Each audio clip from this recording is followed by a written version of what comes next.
I'm ready? Okay. Good evening, everyone, and thank you for coming out at the beginning of a snowstorm. I just want to, can people hear if I stand up a little bit? I just want to be able to see everybody. Yes, Audrey, I see. Yep. Okay, thank you. My name is Nicole LaChapelle. I'm the mayor of Easthampton. I am delighted to be here in this capacity, but even more exciting to see all of you here in the room to talk about what really comes down to the emotional, the physical, and the intellectual health of our students here in Easthampton. And let's make no mistake, that is what we're talking about. Regardless of where you fall on the issue or here for information, we're talking about the health of the people in our city that we are responsible for. I'd encourage you, as this forum goes on, to listen, but also get questions ready at the end. Let's make sure that there's no question by the end of this process that this committee doesn't have to get you the information or to answer tonight. You know, it's funny that we're choosing to be here tonight, but most students do not get to choose where they go to school. They rely on us. Easthampton students deserve the healthiest, the most structured, the most exciting environment to learn we can possibly provide them. And balancing those choices with what's best for Easthampton as a city and for us as adults as well. I have heard a lot about this topic, about the school project, from constituents and emails. I think I see the gentleman, I thought I saw him walk in, who sent me a really insightful article from the Washington Post about the crisis that our nation is facing around school facilities and how they are woefully underfunded from the federal level down. I would say that the challenge that's given to Easthampton is how we're going to face that challenge and that crisis for our own students. And the history of Easthampton is always to do best by everyone in the city, and this is our opportunity to do that, to talk about how we give our students the best possible equal facility to learn and to grow in. That said, I would encourage the framework of the conversation going forward in this forum, not as old Easthampton or new Easthampton, but what is the next Easthampton that we will all participate in and feel very proud to send our students into our schools come, hopefully, 2020. That said, I'm going to hand it over to Tom, our chair, Madam Chair, Cynthia Kwasinski. Okay. Thank you. Thank you. Well, the mayor has put it eloquently. I'm really excited to be a part of this committee for two reasons. One, I'm a teacher myself. I know how important a good building and a good facility is to teaching kids. Second, as a school committee member, I'm really excited to bring this whole project together. I'm excited that so many people have come out. I hope we answer all of your questions. We'll do our best. I will answer probably the least because I am brand new to this, but I will learn along with you, and I will be an excited member of this team, and hopefully we'll get this done. Thank you. Thanks, Cynthia, and thank you, Mayor LaChapelle. I just wanted to take a moment to introduce everyone here up front tonight. We have sitting right next to me is Bert Gardner, who's our project architect from Kalo and Beanick. Cynthia Kwasinski is chair of the Easthampton School Committee. Superintendent Nancy Follumsby, met the mayor. Dale Doran is our business manager. Director of Business Services. Director of Business. Sorry, Dale. And then we have Mel Overmeyer, who's the owner's project manager, and Alan Minkus. Alan's also with the project, owner's project manager. I also want to take a moment to introduce to you the members on the committee. Next slide. Got it. Thank you. So myself, Tom Brown, chair of the committee, Nicole LaChapelle, mayor, Nancy Follumsby, superintendent, Dale Doran, director of business services, Melissa Zawadski, City Treasurer, Cynthia Kwasinski, School Committee Chair, Larry Carnes, Director of Maintenance, Judith Averill, Principal, Dave Motter, I don't know why they didn't put Fire Chief next to you, Dave, but Dave Motter's Fire Chief, Maren Goldstein, John Atwater, Dan Carey, City Councilor, Pat Bruff, Dave Boyle, Deb Luznia, and Shannon Dunham. They are not all sitting up here, but many of them are sitting in the audience with you. So again, as the mayor and Cynthia has said, if you had questions, reach out to us or reach out to any of those committee members. I just want to take 30 seconds to give you a brief overview of the timeline of what got us to where we are tonight.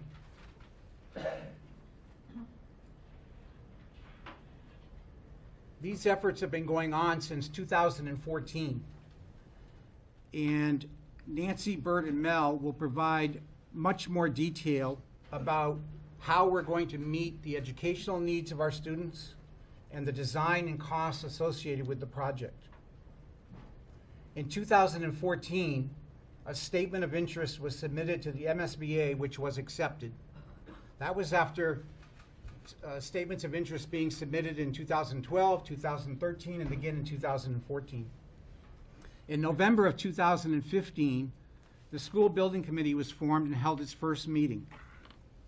Since its formation, the committee has met nearly monthly and held 3 public forums prior to tonight, making every effort to keep the community totally informed of our progress. Yes, we've had a lot of twists and turns along the way, looking at several different design solutions. And we believe we've arrived at the solution that best meets the educational needs of our students for generations to come. At the conclusion of the presentation, we'll attempt to answer all of your questions. And we'll also review with you questions that have been asked prior to tonight's meeting.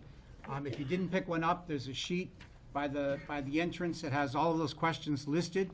I may answer some questions you have tonight, but again, feel free to ask. We're going to ask at the end of the presentation, you come up to the podium, just tell us your name and state your question. We'll do our best to answer it, or comments. Some folks may just have comments to make.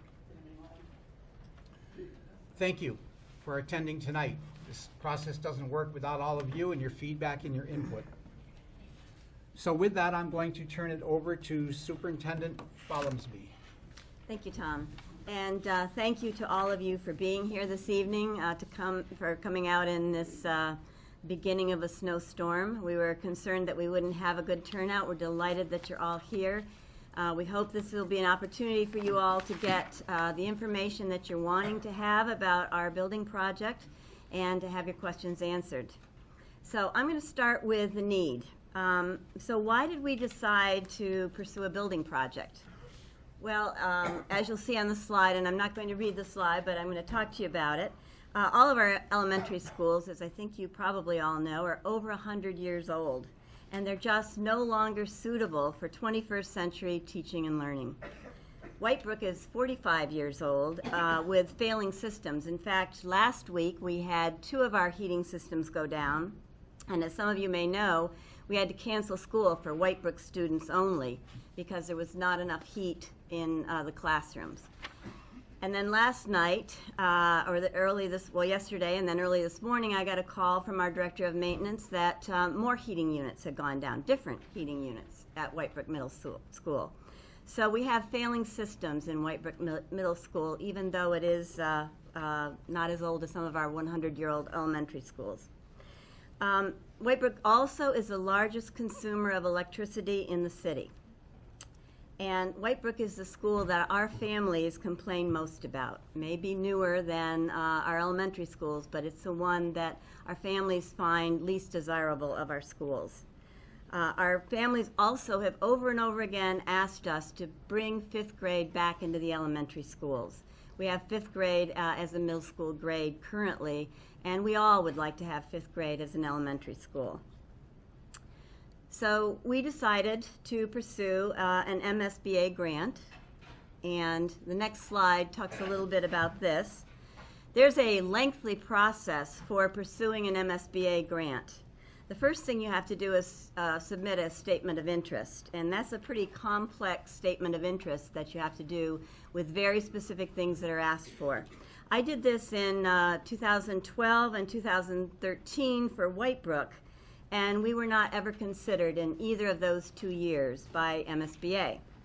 So in 2014, I decided that it was time to submit our other schools. And so I submitted an SOI rather, for all of our elementary schools and for Whitebrook Middle School. Now you can do that. You can submit as many statements of interest as you want, but you have to list one as your priority. So I decided that the one to list as a priority was Maple School because I certainly could make a case for a serious need for a new school. Maple School has no cafeteria, has no gymnasium, it has no green space for elementary students to play in. The building is antiquated with different sized classrooms, but really not a 21st century facility. So lucky for us, and sure enough, MSBA called and said that we were invited into the process based on the priority school, Maple School. So they came out to our district, and Mayor Cadger and I met with representatives from MSBA. We met over at Maple School, and during the meeting, I said to them, well, would you consider consolidating our elementary schools, a consolidation of our elementary schools? And they said, well, yes, as long as Maple School is one of the schools in the project, yes, it's what you and the community wants. So at that point, I felt a little braver, and I said, well, what about the consolidation of our elementary schools with our middle school? And again, the answer was, as long as the school that you've named as a priority school in this statement of interest is one of the schools in this consolidation, yes, you can do that. So we knew at that point that we could do those consolidations, and that was appealing to us. So we went on from there to a visioning process. The next step, the MSBA asks us to do educational plans for each one of the projects. And they asked us to do one for Maple School alone, for consolidation of the K to 4s, so Maple, Center, and Pepin schools, and also to do a plan for a pre-K to 8 consolidation. So those were lengthy plans, and we knew we were going to have a lot of information in those plans, and we wanted to see what our community wanted. So we had a visioning session. There were 3 visioning sessions. 2.5 days we spent with the mayor, school department administrators, teachers, staff members, students from the middle school, parents and community members, and developed a vision for what we would want our schools to be here in Easthampton. The vision was used to define the educational programs that I then created to submit to MSBA, and those in the next steps defined the designs that you're going to see tonight, and that are iterations of previous designs as well. And so that all happened in the fall of 2016. I think Tom alluded a little bit to the length of this process. At the end of that process, it was clear to us that a pre-K to 8 was the best solution for providing the educational programs that had been developed. And so that's when we began to turn our attention to the pre-K to 8. And the next 2 slides will talk about why a pre-K to grade 8 facility. These slides have been in previous forums, and I'm not going to go through all of them, but I'm going to hit some of the highlights. Some of the reasons that we felt it was important for our community to consider a pre-K to grade 8 facility were that it would provide equitable access to a 21st century education for all students. When we were first considering the K to 4 consolidation, that would take care of the needs of our elementary students, but certainly not the needs of our middle school students. And so this pre-K to 8 project would provide equitable access to 21st century education for all of our students. 5th grade in this project becomes an elementary grade, something that all of our families have wanted and we've wanted to have happen. Pre-K to 8 enables us to better distribute our resources and facilities for students with special needs. It also allows sharing of resources and staff across all of the grade levels, something that we can't do now. We have to duplicate services. It provides full handicap access to educational programs for all students. The only building we have that is a multi-level, that has an elevator that services all levels, is Payson School. And if we have children who need elevators to access their classrooms, we sometimes have to move them to other schools. So all of our schools would have handicap access. It provides improved parking. I'm sure you're all aware of the parking at White Brook Middle School and our elementary schools as well. Improved access to our schools, improved safety, improved food service, as well as improved opportunities for instruction in science, technology, art, music, and physical education that we simply cannot do in our antiquated schools. And it provides ample green spaces for play and outdoor learning. All of our schools, our elementary schools, are surrounded by residential areas. They have no grass play areas. They have asphalt playgrounds and no way of exploring nature as part of the science curriculum. The White Brook site has ample opportunities for that, and so that was one of the reasons that we believed that the White Brook site was so appealing and so important. And now, I think It's me. Dale.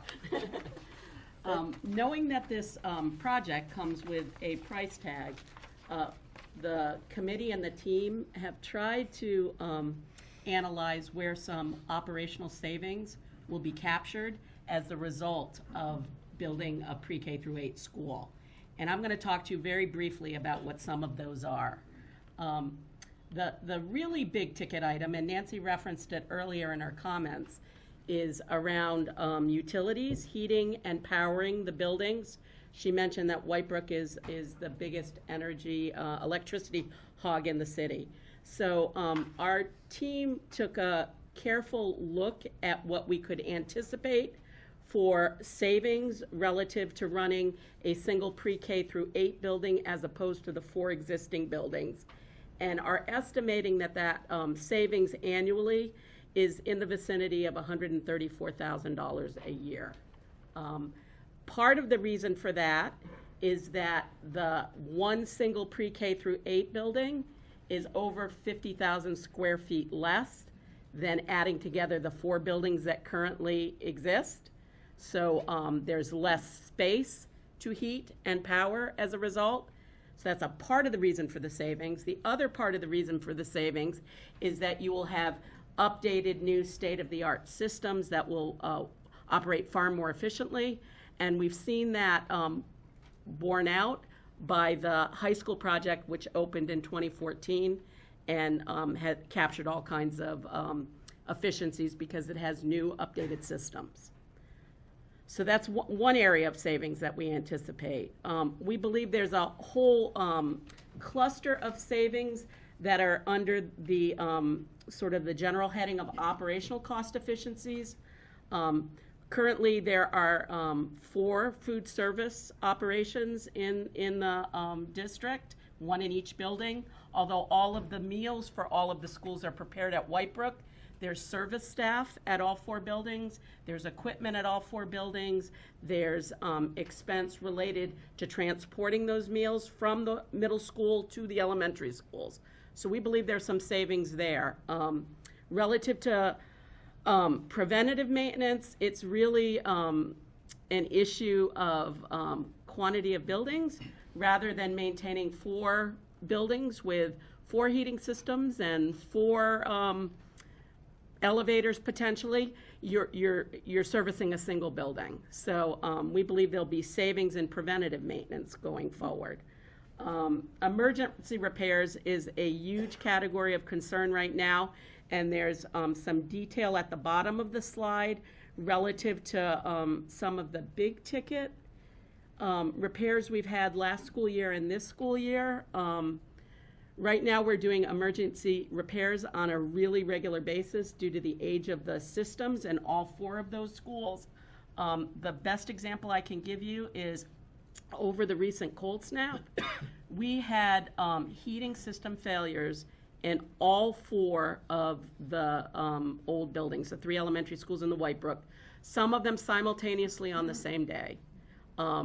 It is a really risky endeavor to continue to run those buildings with systems that are old, don't have replacement parts, if expensive, and they're expensive to run. We believe there's a savings in equipment redundancy rather than having specialized cleaning equipment in all 4 schools. You could have one fleet of equipment in one school that would service the building, and you wouldn't need to repeat that in multiple buildings. The snow removal savings would be the city's savings because that's a contract that they let. Right now, they do snow removal at 4 sites. You would have a single site that would need to be maintained. And finally, and this isn't fleshed out to any level of detail, but I'll give you an example of the kind of thing that I'm talking about, is we anticipate that there'll be staffing savings. The kinds of things that we're thinking about are very low incidence staffing. For example, sometimes schools hire occupational therapists for students with special needs. Currently, we're contracting those services out, but if we did them in-house, if we hired somebody in-house, you might need 2 people to do it because they'd need to be in 2 different buildings potentially at the same time. I think in a single building, there's a far greater chance of scheduling in a way that you can staff more efficiently and perhaps use one person to deliver those services because they don't need to travel back and forth. And we think there are all kinds of categories that we will need to look at to determine where those savings are, but we believe they're definitely there. So that's sort of the operational savings end of things. We believe that with the building of this proposed project, we have a real opportunity to reverse the financial impact of students who elect to seek their, students who live in Easthampton but elect to seek their education outside of Easthampton to bring them back. Last year, the amount of money that the city needed to spend for children electing to access the school choice program and attend public schools outside of our district was over $1 million, and those electing to seek their education at charter schools was almost $1 million. That's a lot of money that's flowing out of the city's coffers, and we believe the kind of feedback that we've gotten about why people go out would be answered by the creation of this project or the implementation of this project. The other thing we really firmly believe is that we'll have an opportunity to continue the trend that we've seen since the high school has been built, and that's to be an attractive option for students seeking choice opportunity in other towns to come to Easthampton schools for their education. We've seen an increase in choice students every year more since the high school project opened. And last year, that resulted in over $600,000 of revenue into the city's coffers. So we would hope with a very attractive elementary and middle school option, we would see choice enrollment increase at those schools. And I already addressed the building repairs that we've experienced over the last 2 years. As you can see, it's a significant amount of money, and we're only halfway through this year, and we've got a lot of the heating season left. So we think, although it comes with a price tag, there's some real savings in making this choice as well. Thank you, Dale. Yeah, my name's Bert Garner. I'm the project architect with K. Lombinik Associates. Just to give you kind of a history starting at the beginning and bringing you through to where we are today, I think. First, why Whitebrook? Going back probably 15 years now, I think the city's looked at potential school projects, and Whitebrook is really the only parcel that the city owns which is large enough to support a school of this size, as well as the parking needs that it comes, the fields it needs. Going back to the superintendent's comment about the challenges that we have with our current elementary schools being landlocked in kind of urban neighborhoods. And no opportunity to kind of connect with nature and to get those lessons related to science and the environment. Whitebrook's a perfect location for that. Without any other history on the site, you drive into the entrance and what you see is a beautiful kind of open school ground with Mount Tom in the background, and it's really an ideal setting here, surrounded on 3 sides, well, really 2. By forest parkland. There's wetlands, there's perennial streams, and a lot of open green space, just for whether it's an outdoor classroom gathering or whether it's you know, ecological studies or just play at recess. There's a lot of really good, strong assets to this site. So next slide, Alan. When you start looking at it, you realize that a lot of these assets are also somewhat challenges for putting a building up. And people that are familiar or you know, natives to Easthampton are also familiar with you know, questionable soil conditions at this site. So we'll leave those aside for a minute, the soil conditions, and we'll just look at what we've got. The riparian zone is really your riverfront for your streams that run on the east and west side of the property.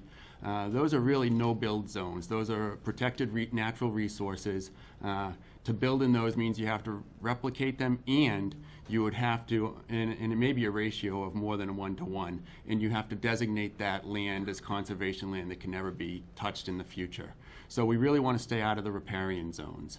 We've also got, by a dark blue line, wetlands buffers. So there are beautiful wetlands just inside the tree line, which is kind of the green border around the perimeter of the slide is where the trees actually are. We are permitted to build in a wetland buffer. There is additional permitting, but it can be done. It's not a, you know, a stay out, you know, zone on the property, but there's a few challenges to go with it, but easily overcome.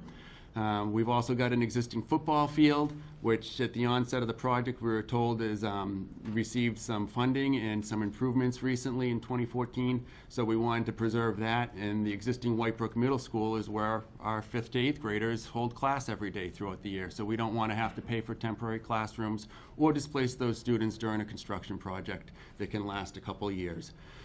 So the net result is what you see in yellow is the net usable site for a new facility. So kind of staying to the intent at the beginning to preserve all of the influences and all the restrictions that we were looking at on the site, we really were focused on putting a building up in the northwest corner. This is the only place that physically had the area, even at a 2- and 3-story building, to house the amount of classrooms and other supporting spaces that a school of this size will need. The layout provided the elementary wing on the left of the slide, where the 3 fingers point out, and each of the fingers is an academic cluster or grade cluster for 1 level. And then on the right finger kind of pointing to the right is the middle school, which is a 3-story wing. So at the first floor of the middle elementary school, you've got pre-K, K1 and 2. The second floor would be 3, 4, and 5. The middle school on the right is 3 stories with 1 grade per floor. In order to provide access around the building for emergency vehicles, as well as just your service needs for the building and recycling and dumpster locations and things, we ended up with a slight overlap between the new building and the existing Whitebrook building. Normally an overlap that size can be accommodated. If it was a classroom, we could find a temporary place to create something to accommodate that. Unfortunately, this overlap occurs right where the electrical service and the boilers that supply the heat and power to Whitebrook are located. So we always kind of said, okay, well, this is something we're going to have to deal with. Eventually, we realized that there are enough constraints. We really need to take a hard look at it. So we talked to our engineers. We sent a scope of work off to our cost estimators, what was going to be needed to keep power and heat at the Whitebrook building during construction. And the cost came to $2.7 million. And really the reason for that is not so much that you've got your upfront cost of the equipment, but you've also got the labor. You've got to backfeed all that into the existing heating system for the boilers, and the electrical was the big one where once we've got the new temporary service there, we've got to feed all the sub panels that power the lights and the outlets throughout the building. Most of those are fed through conduits under the slab. It was really a labor-intensive process, which really added to the cost of that. Ultimately to be torn down when the site continues to be developed and Whitebrook students have a new home. On a side note, we did preserve the football field in this, but access during construction would be extremely limited, and this is our best guess on what the contractor would need. In all honesty, it's fairly tight. It takes over the north parking lot, and it constrains the site for the actual staging of the project and getting cranes in and doing the actual construction. But in theory, we're able to preserve the field at this point. However, because of the cost, we started looking at other options. So, Alan. As I said, we can build in a wetland buffer. So we could have moved the whole building north, but that wouldn't have gained us anything because we could just move the middle school wing to kind of achieve the same thing. We had the same window of opportunity to place an addition between the building and the field. What this does, though, is you can see that there's I don't have dimensions on the slide, but I know the numbers, and you can see that it's tight. So there's about 25 feet from the existing Whitebrook building to the middle school wing in this slide, and there's about 20 feet from the back side of the middle school wing to the edge of the track. That precludes any opportunities for an emergency access road around the building. It also precludes any opportunities to have a service entrance behind the building where you'd have your dumpsters and everything. So in this scheme, what happened is we were forced to bring services to the front of the building. Ideally, that's not where we want them. We would make every effort to put up screen walls and landscaping elements to hide them, but at the end of the day, you'd have your two entrances for students and the public to the building, and in the middle of it, you'd have a service area. So, yeah, you can move on, Alan. But the point I want to make before I start talking about this slide is that really reflects kind of a reactionary approach to designing a building. MSBA asks that school buildings are built for a minimum of 50 years. We all know that 50 years is probably the short end of a life of a school building in any district. We've got buildings right now that are over 100 years old, and the newest is 45 years old. What we don't want to do is have people 10 or 15 years from now coming to a school, seeing dumpsters out in front, maybe behind a wall, and a football field that's kind of tucked in the shadows behind a 3-story building wing of a school, and scratching their head saying, well, why did the community support a building or a layout like this? We'd rather take a more thoughtful approach to this and think long term. The families 10 or 15 years from now, quite frankly, are the ones that we need to be thinking about. The families 25 years from now are the ones we need to be thinking about. The district mentioned their challenges to losing students to school choice and charter. We want to make sure, as was stated by the mayor, that we're giving the students in Easthampton the absolute best school facility, the best site organization that we can, because it's going to be serving this community for a long time. So once we had gotten to the realization that we weren't going to be able to develop a successful or completely successful solution without impact on the football field, we said, okay, well, what opportunities do we have if this space becomes available to us? From a constructability point of view, before we get into the school organization itself, people can see right away that what it does is it takes that whole construction zone and it pushes it to the back corner of the site. You're off to the side. Now students that are coming in on a daily basis while this is happening, while this school construction project is going on, don't have to walk right by the construction zone. There'll be a fence up for safety and everything, but there's curiosity. There's still going to be curiosity. There's going to have to be education for the students that go to Whitebrook about, appropriate behavior in the vicinity of a construction zone. But now we've pushed that to a more manageable location in the back corner of the site. We're off the parking lot in the north side of the property at this point. So while there'll have to be shared use of that for construction site access, scheduling efforts can be achieved to allow the student drop-off in the morning that occurs in that side of the property to continue. So it opens up room for the school's continued safe use of the building. It actually gives the contractors a much larger area for laydown of their construction materials.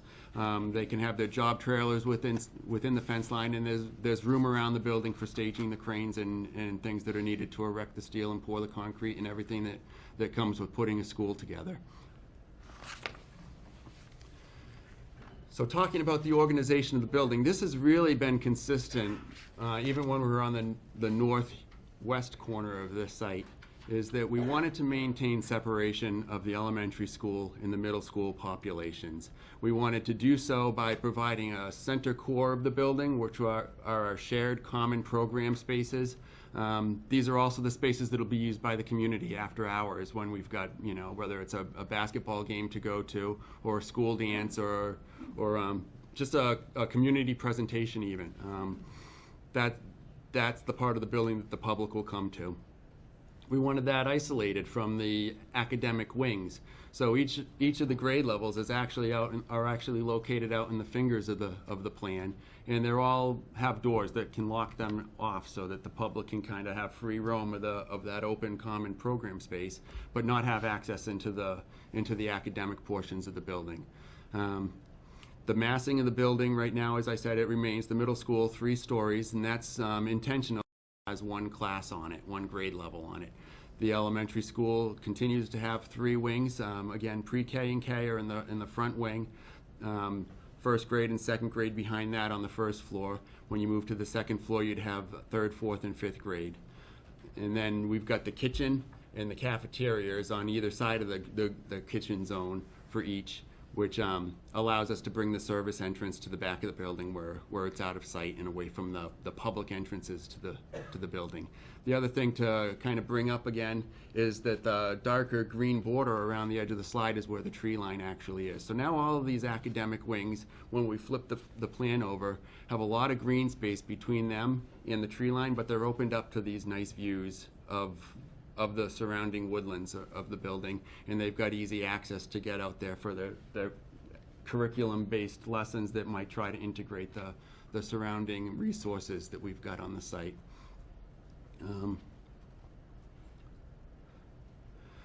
So then we look at how does this work from a circulation perspective, and what happened to that football field that we had to relocate. So starting with the circulation, you can kind of see, and this is an early option. We're just starting to look at this because, as people know, this is a fairly recent change. December is when we got approved to start looking at this option. So we've looked at actually several site options, and we actually presented at the building committee meeting last week a few different approaches to this, and what came out of it is we were looking for athletic fields to the south in the similar orientation to what we have now at the existing field. And they wanted it to be large enough to accommodate a track, even though we don't have a track and field program now. The school department sees the benefits of potentially adding that program, and the school committee, building committee, recognizes the potential benefits for community use. So depending on what the budget will support, there'll at least be room to support a track if it's part of this project or part of a future project. Circulation as you come into the site, I'm going to back you up, Alan, thanks. Oh, there you go. Really a one-way traffic flow, and what you've got is a dedicated bus loop right in front of the building. You've got a parking lot which will serve as your parent drop-off again in the spaces that face the building. So parents can either, there'll be a pullover spot, a designation where parents can pull over and let the kids get out, and there'll also be a series of spaces where parents can pull into the space, let their children out if they want to walk in with them, especially at the elementary level. In front of the elementary school wing, you'll see there's a little offshoot and a smaller parking lot. That's a small visitor lot that can serve the elementary school. It'll also provide handicap spaces close to a building entrance in case there's a student in a wheelchair that's brought to school by their parents and have to transfer out of a regular personal vehicle rather than a bus with a lift and everything. it's a more involved process, and we want to kind of minimize in the event of bad weather the amount of time that they're exposed to the bad weather. So we're trying to get some spaces close to the building for that. And it really just as a one-way traffic pattern, I think it works well. Now, Alan, thank you. So plans are still in the developmental stages, as are the site plans. These are going to all wrap up pretty quickly over the next couple months so that we can have definitive floor plans to show people and better images of what this building's going to be as we come into our next forums, and certainly before the vote that's scheduled for May. But you can kind of see a picture inside the building now on how those spaces kind of work. You've got the blue tones are the common core spaces, kind of things that would be more inclined to be open to the public during after hours. So you've got your cafeterias that kind of serve as overflow or catchment space for what's labeled the gymnasium. It's actually a gymatorium. So you know, if there's any performances, we've located the band chorus room behind or at the bottom of this slide below the gymnasium, and there's a small green shaded area that's the opening to the stage, basically. This is a strategy that other school districts have used, and it's good in the fact that the band chorus room, if you build a stage during the day, it's not used. So you've got this square footage in a building that's not being used, but it's being heated, it's being maintained, and it's sitting empty for most of the day. So the band chorus room actually becomes the stage area when you've got a venue. And an operable partition will separate that from the gymnasium during the school day. You can see that we've left that little stage buffer. That would be kind of a deep opening. The reason for this is that if you've got speaking events or just a school assembly and you don't need to disrupt the band room by opening that partition, that can stay closed, and there'll be plenty of room on a recessed stage open to the gymnasium without having to open that up. We've got a smaller adaptive PE at the very bottom of the plan. So the gymnasium in total is 12,000 square feet for the building, which is the maximum allowed, regardless of city funding. The MSBA is actually supporting 9,000 of that, so that's good. Their baseline is 6,000 to support for this size school at this level of grades. So the MSBA has read the educational plans put forth by the district, and they agree that you need more than that, and they're going to reimburse up to 9,000 square feet of this gym. So we've got basically the large gym is about 9,500 square feet, and we'll have 3 teaching stations, 2 elementary stations and a middle school phys ed teaching stations in that. And then below that is an adaptive PE, which is for special needs gymnasium or phys ed education. And that's also going to be used when it's not needed for that as alternative wellness, to support alternative wellness such as yoga, dance, or aerobics programs. Real quickly, just cognizant of time and wanting to leave time for questions and answers. As you come into each of the elementary and the middle school entrances, the doors are open to the students in the morning and in the afternoon when they're leaving. The cafeteria and lobby space serve as a catchment area for middle school students before they go on to their classes. That adaptive PE station will actually be a place where the elementary school kids can kind of gather until it's time to go off to their classes in the morning. But they'll have a place to come in weather like this and not be standing outside the doors. Then you've got the academic wings, as I mentioned earlier. Once school session starts, all visitors will be kind of directed from the interior doors of the vestibules lock, and any visitors have to pass through the office space, which is adjacent in both schemes, to the school. So they'll have to enter an administrator space, sign in, state why they're there, and then they'll be allowed to go on into the school if they've got a reason to, or wait until their student comes for a dismissal or something. So next. Both schools locate the media centers at the second floor. One is kind of over the curve, the middle school media center, and it overlooks the lobby space of the entrance to the middle school. The other one is down at the lower right, the green shaded area to the right of the blue alternative PE space, again overlooking the entrance to the school. So they're both kind of prominent locations, but they are on the second floor That was intentional, especially at the middle school level, because there's a lot of shared program between the 3 grade levels. Media Center being a primary, we wanted a central location where students didn't have to travel from the 3rd floor all the way to the 1st floor or vice versa to access the Media Center. Other shared program on this level are guidance offices and teacher workspaces.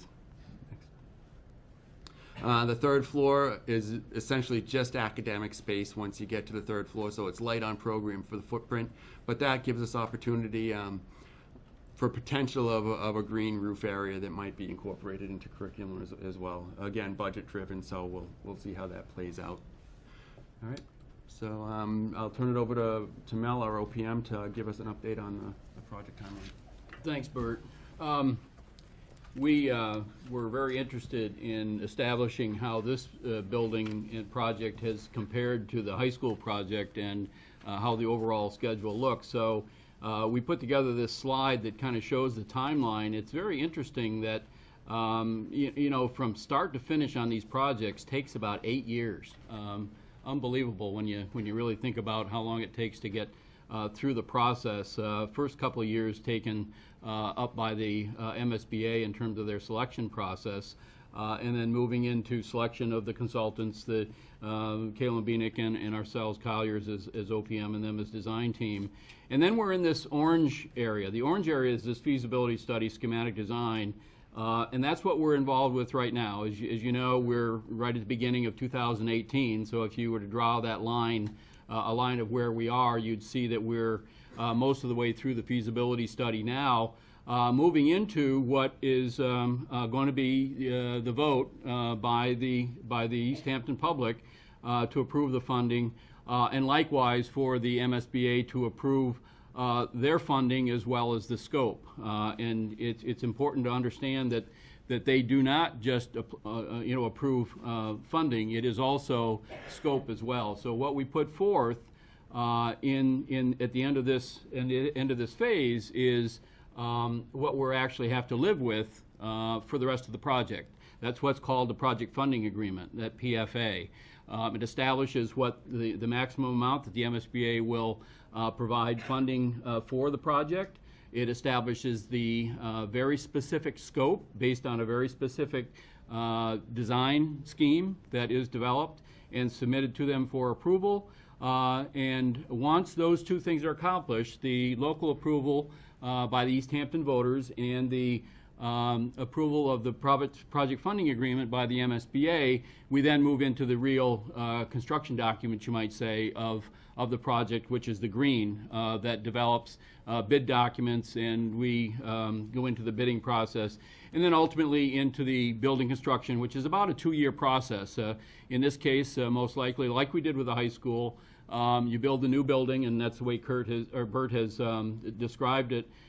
We build a new building, move into it, and vacate the existing White Brook, and then tear down the existing White Brook and create and finish that site work at the end of the project.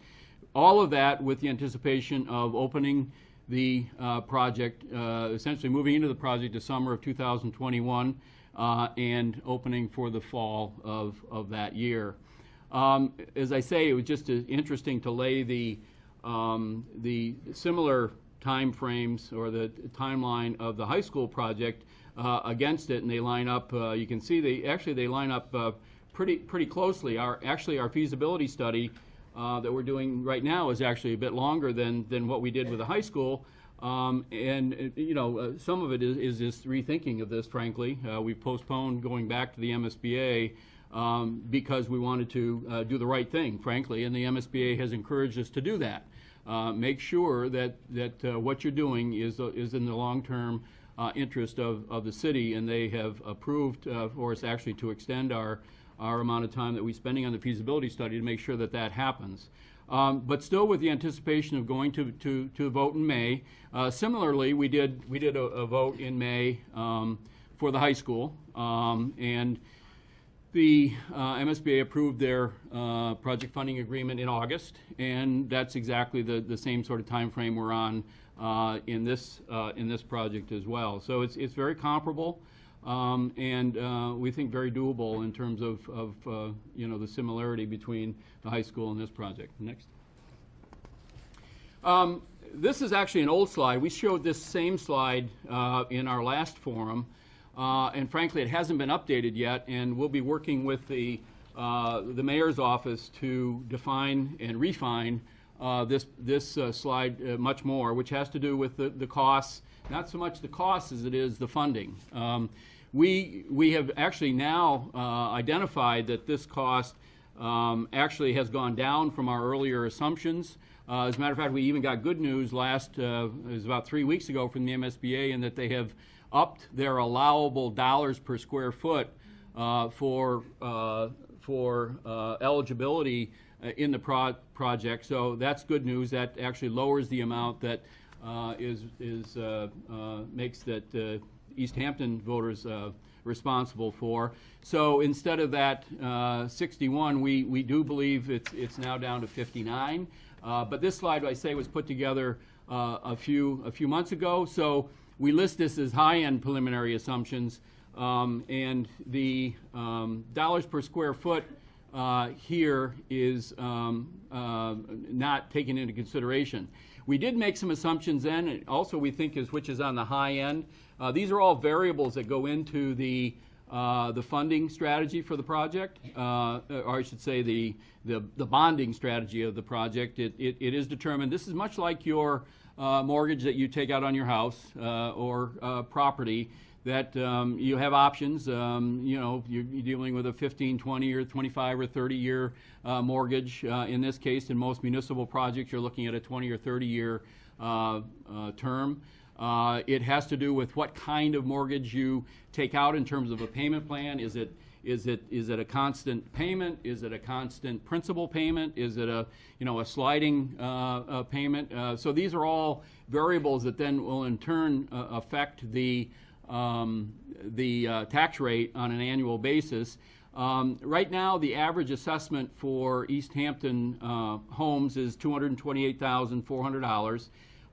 These early, like I say, high-end numbers were coming back, and again, if you take the most stringent bonding, which would be the 20 years, the 4% honestly is what we believe currently is on the high side as well. Most bonds are actually, municipal bonds are actually a bit lower than 4%, and it is with a high-end payment at the beginning. In other words, a fixed principal amount per year, which means that the overall payment goes down as time goes on.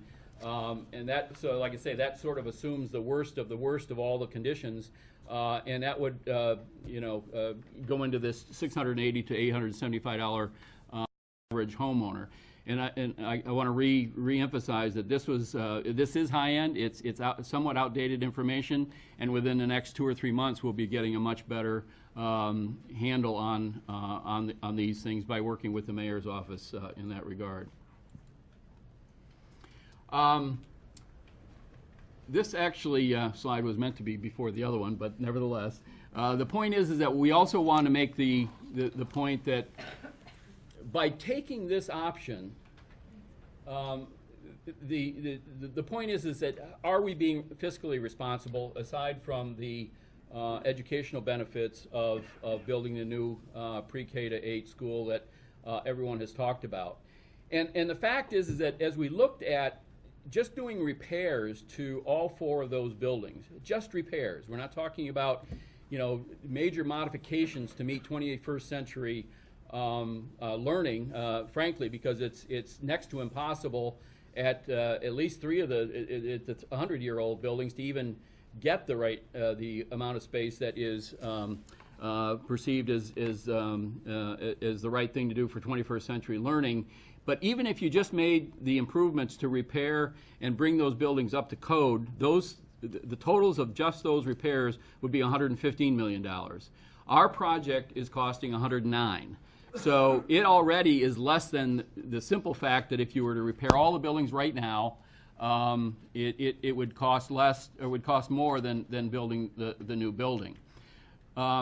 Likewise, of course, is that if you do repair the buildings, MSBA will only fund 1 building at a time. So as Nancy described earlier, Maple was on the block at this point in time for the current SOI. You have a unique opportunity because MSBA is allowing you to actually, you might say, improve all 4 buildings, certainly all those educational grades, with one project that is, reimbursable, that the MSBA will participate in funding. So it really is, as Nancy said, when they began asking the questions, can we consider a K to 8, or can we consider a K to 5, or can we consider a pre-K to 8? Their answer was yes, and that is very significant in terms of the economies of what this project means. It will mean that your entire school system will be modernized, for the foreseeable future.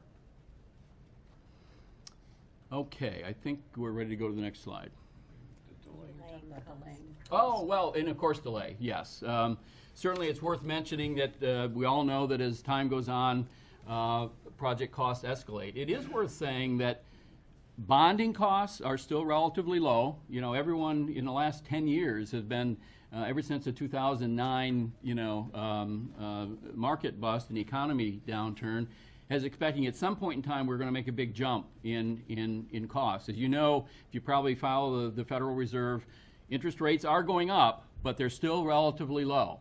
Likewise, in the construction industry, we've expected that construction costs are going to make a big jump. They have increased at about 3 to 4% per year, but they haven't made the big jump, and they're still very competitive. We have found in our projects that we have bid lately have all come in under budget, and it's nice to see that trend continuing. Who knows how long it will last?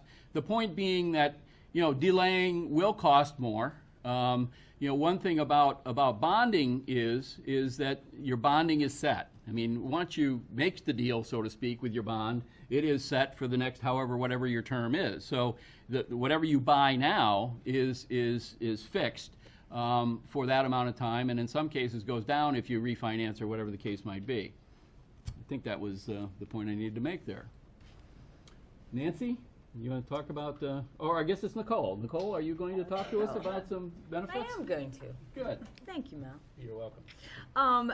Just wrapping up what we've heard, it's a lot of information to digest, and there are a lot of variables to the project that we've heard as well. The anticipated benefits, though, are quite impressive and important to basic quality of life, not only to our students, but to our parents and to our staff. We're looking at providing an equity of opportunity. And that means all students in Easthampton from pre-K to 12 would have access to modern, very high interest learning environments, ones that aren't just from new construction, but also the most conducive lighting, the most conducive open space and flexible learning space, as well as making that space available for the community outside of school hours.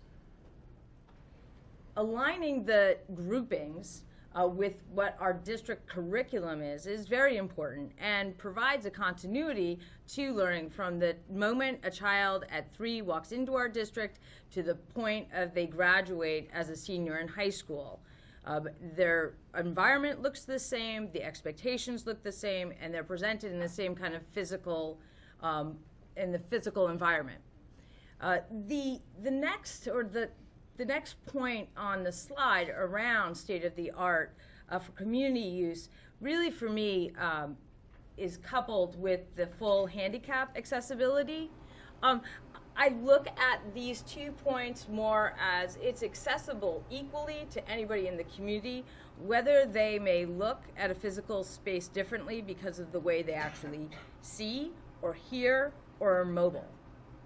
This school gives Easthampton an opportunity where everyone can use it, the building, in the same way, in the same experience. There aren't separate entrances. They're not separate spaces for children and teachers to learn or to eat because of the physical impairments of the building. People do not have impairments. people access the environment in different ways, and it's up to us as a community to provide them spaces to have the same experience. This also presents us the most cost-effective solution over the long term by working with the state and reimbursement rates, as well as different parts of this building project that they prioritize, that we can have more funding from them. I would say also, and relax, the city's financial resources, I feel, are always best put to resources within our physical boundaries, within our city. And the high school has shown us that students within our community and also outside of our community access that high school more than they did before we built a new school. Strong evidence suggests that the same will happen here. There's an idea of retaining financial resources that are allocated to the city or raised in the city, but there is also a proven opportunity to welcome back resources that have left our community because of physical impact on a particular student or group of students. And I look forward to working with this committee, but also hearing and working with all of you to find the best solution for Easthampton going forward.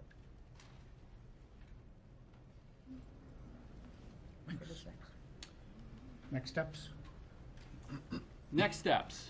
You remember the timeline that we just showed. We'll be finishing what we refer to as this preferred schematic report, that orange line called the feasibility on the earlier slide, next month, just about a little over a month from now, and submitting that to the MSBA. Then, once that is submitted, we do meet with the MSBA, what they call their Facilities Assessment Committee, who are quite critical of projects as they come before them, because they want to make sure that all the districts and the districts that are being shown to them are abiding by what they feel is their experiences with planning modern school buildings. So they will critique it and give us suggestions that we will respond to as follow-up. Then ultimately in April, that submission that is made in February actually goes to the full board of the MSBA in April for approval of that solution. And what they do is then they give approval for us to continue on to what's called the schematic design of the project. In the schematic design, which is will be going on then between April and July, is when we develop these schemes much more thoroughly in much more detail, which ultimately then ends up being resulting in a determination of exactly the amount that MSBA will fund and the exact scope of what MSBA will support. That is all defined in the project funding agreement that ultimately comes in August. In the meantime, in May, as you well know or may know at this point in time, is the Easthampton public vote. We will have a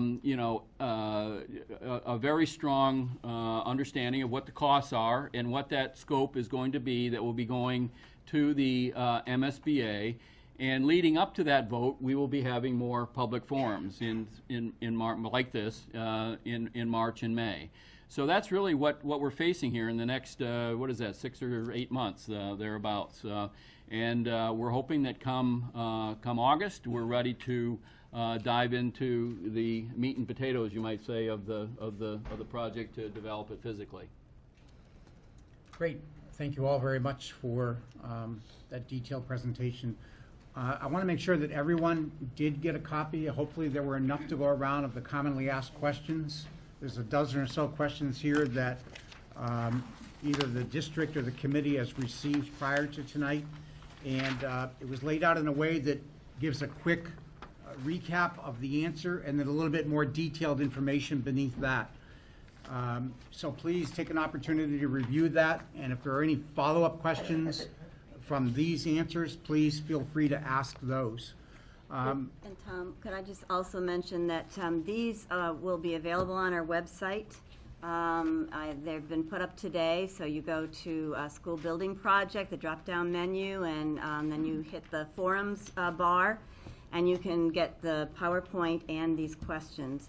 And I did want to just address one question here this evening. We took these questions from questions we saw on Facebook, questions that people had brought to us, but one that I think is particularly important to me is the one about the CPA funds, Conservation Preservation Act funds, and the funds donated by Friends of Football. I was there with the Friends of Football and with our former high school staff when we went to the CPA and asked for the funds for the football field. At that point in time, we had no idea that there would be a building project there on the Whitebrook site. None whatsoever. And we were, in fact, facing a crisis. And without the funds from the CPA and without the funds from Friends of Football, which we are forever grateful for, we would not have a football field that we were able to have our athletes play on safely. Our football field was not safe, and that's why we were looking for the funds to repair the football field. And we were able to do that, and we've had 3 seasons on the football field already. Thanks to the funding that was provided, and we will have at least 2 more seasons on that football field.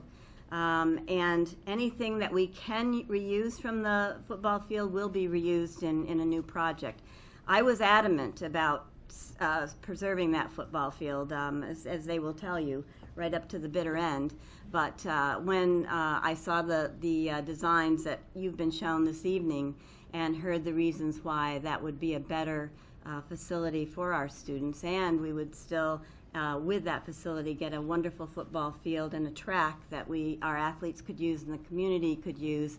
I had to agree that it was a good solution.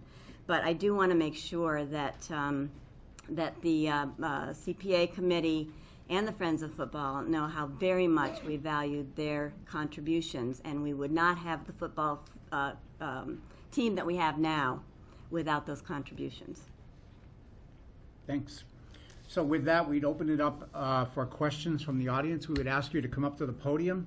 If you have a question or a comment, you simply have to state your name, and we ask that you try to keep it a little bit brief just so we can get everybody in. I don't have to be to work till 7 o'clock tomorrow morning, so we could stay there's no school tomorrow. So Nancy can stay all night too. Hi, Annette Siegel, Mutter Street.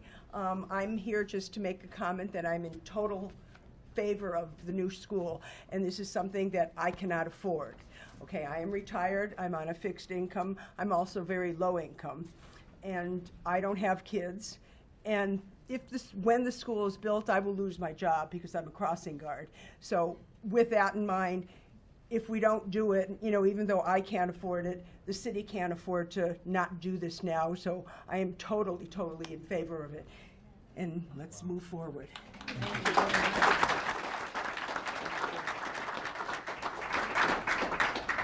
My name is David Cantler from South Hampshire Street. You mentioned lighting and maybe 1 or 2 other things that might be done for kids with special needs, and I'm wondering what other design features, like special entrances for kids with sensory integration issues, rooms, what else is being talked about in terms of helping to keep those kids in our district, because it is so expensive to send them out. Do you want to, actually, why don't you I talk think about it's probably the going to be a spaces? shared thing. I don't think we've specifically talked about special entrances for sensory needs of some students, but we've talked a lot about students with sensory needs in the building. Between every classroom, between every pair of classrooms, there's a small group room, is what we call it, but really it's an intervention space. Easthampton has a model for their special needs program. They want the kids integrated with the general population. They don't want them delegated to certain rooms in the building that can become a stigmatized space. So they do a really great job at that, and the architecture to support that gives us this opportunity to create these small group rooms that can be used as intervention spaces. If a student becomes overstimulated in the classroom environment, that they can be pulled out of to a quieter, lower sensory space and and worked with. When it's not used for that, those rooms aren't going to just sit empty either. Those can be used as one-on-one instructional spaces, small group project spaces, or individual student workspaces. So we've got that. We talked just recently, we had a meeting about food services and talking about an area of the cafeteria that could be kind of quieter, a quieter zone in the cafeteria for those students that just can't deal with the hustle and bustle of the everyday kind of routine of kids coming in and trying to get their lunches eaten in the short lunch periods and moving out, and the noise that's associated with that. So that there's been a lot of consideration to that. And then the special needs support spaces are really sprinkled throughout the whole plan. You know, students will never have to leave a classroom and travel to the other end of the building to be in a special program space that they might have to be pulled out of for a short time, or the spaces feeding it. And, you know, it takes time to get to the full integration. So that especially at the elementary school level, we do have some self-contained program spaces that are really geared towards moving them in. But it's not in its own space. They're integrated with the academic wings where the rest of the students are. So. Yeah, two other features I'll mention is that in the classrooms where the special needs students with special needs will be integrated, there are calming areas in the classroom, a corner where students can go when they need a place that's a little calmer and a little quieter. We also have included therapeutic classrooms so that we can provide a more therapeutic environment for the students who need it, so that we won't have to be sending as many of our students out of district, which comes at a tremendous cost, as you all know. We have an excellent director of special education, very skillful in thinking about the needs of our students and the facilities that will support those needs, so that we can keep, we hope, every single one of our students with special needs in our schools. Hi, I'm Lena. I'm on Oliver Street, and I want to say, first of all, thank you for your very thoughtful presentation, and I'm fully in favor of this project, and I look forward to voting yes in May. My question is in regards to the anticipated operational costs and where the city sees itself investing or allocating that money that we're going to save on snow removal and utilities.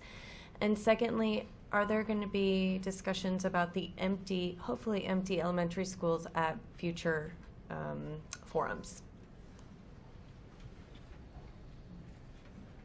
So I'll just jump in real quick about the schools that we would vacate.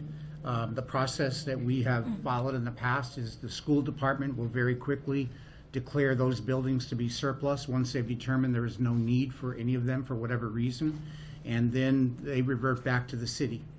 And then it's the mayor's buildings at that point, not the school department's building. And I can just share with you what's happened in the past. The mayor had established a reuse committee who's taken a hard look at, will the buildings be sold? Will they be sold with restrictions? Based on the location of these buildings, and I happen to wear an economic development hat in my other life, I believe that these buildings could potentially provide the biggest economic boon to our downtown that we've seen in many, many years, based on where they're located and the potential reuse of these buildings downtown and putting them back on the tax rolls. I mean, the reuse of the buildings, are very exciting. And I see what happens to the buildings, what happens to the site, really a great opportunity for not only a reuse committee form, but also our economic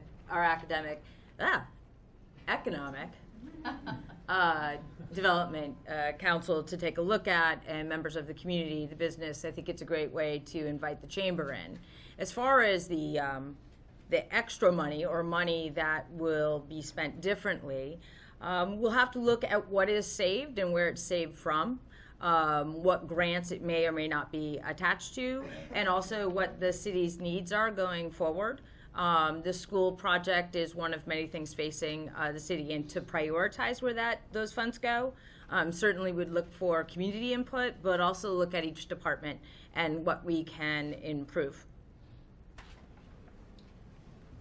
Hi, I'm Alexandra, and I felt like I would be remiss if I didn't thank the group of people who've been working on this project for years for your efforts. I know many people that are involved are part of a project team. Of course, you're getting paid to do the work, but there are a high number of citizens that are involved in this project that are giving an incredible amount of their personal time and effort to bring this really awesome opportunity to our city, and I thank you. I know you probably don't hear that very often.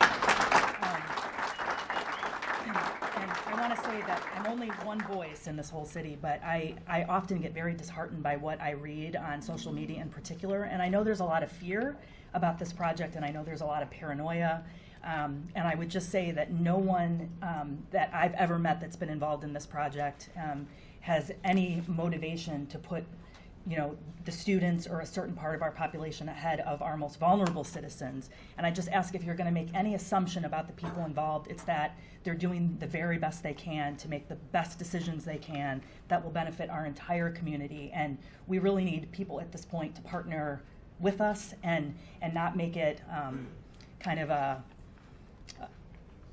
controversial thing. This could be a really beautiful and amazing project for our city, and people who are involved want to do whatever we can to partner with you and not create more conflict or tension. So, thank you. Thank you. Could I just ask real quick to put you on the spot, could the other members of the committee that are here just stand up, wave your hand real quick? Come on, Dave, Pat. Come on, guys.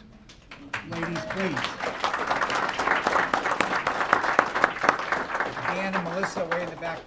Thank you all. Thanks. Hi, I'm Connie Dawson. I live on Knight Avenue. I actually have a follow-up question about kids with disabilities. I am a speech and language pathologist who worked in a new school, and they had not considered the, I have to read it, the American National Standards Institute Acoustical Performance Criteria Design Requirements, which means the classrooms were very noisy. In fact, we had situations where we had to bring in microphones for certain kids, and they wore earphones. And it's something that happens a lot in new buildings. It just isn't. And there are specific requirements, and I'm just curious whether you've taken those into building. We haven't looked at the performance requirements that you just stated. I wrote it down. I'd be happy to send them to you. I wrote it down, and I'll absolutely look into it. Great. When was the building built? Can you recall? Just approximately. Around the turn of the century, Yeah. like 2001, so I think. That's what I would have guessed too. Yeah. And MSBA does look at these things. Okay. They've got very stringent acoustical requirements already, and it's one of the reasons, quite frankly, I haven't dug in to see what other ones are out there. And LEED, we're going to be a LEED certified building. They've also got standards that What is the LEED certified? Leadership and environmental, And energy development. Because that was my design. other Right. question. So- Where is the power for this building being generated? How is it being powered? So we're going to get our power right off the grid like everyone else, but there is going to be a PV array on the building that What's can a PV array? Photovoltaic array. Oh, there will be. So there'll be solar panels on There the will building, be, yeah. which can then backfeed into the grid Uh-huh. and for reimbursable Okay. dollars. So Well, that's so we're good not going to be a news. net zero building. It's not going to be able Could to it be a net zero building? It Is will that- not. Could it be? Could it be a net zero building for an additional cost? It could be a net zero building. Was that considered? It was looked at. Really not feasible to get the best bang for the buck at this point. We wouldn't be able to produce enough electricity on our site to be able to do that. So to put money into all electrical systems in the building, which is what you need to do for a net zero, just wouldn't have the payback for the city.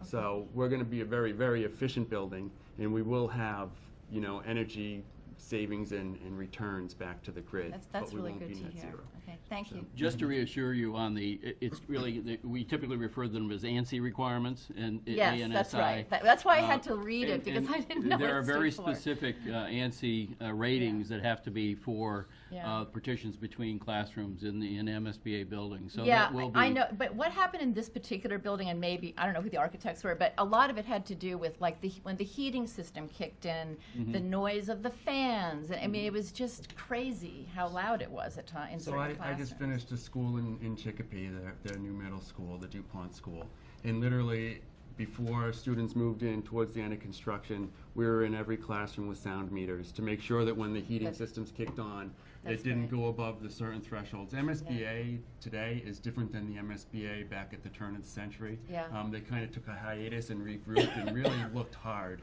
at providing the best schools for our students in the state. Well, that's good to hear. And that's Yeah. that's part of what they've done.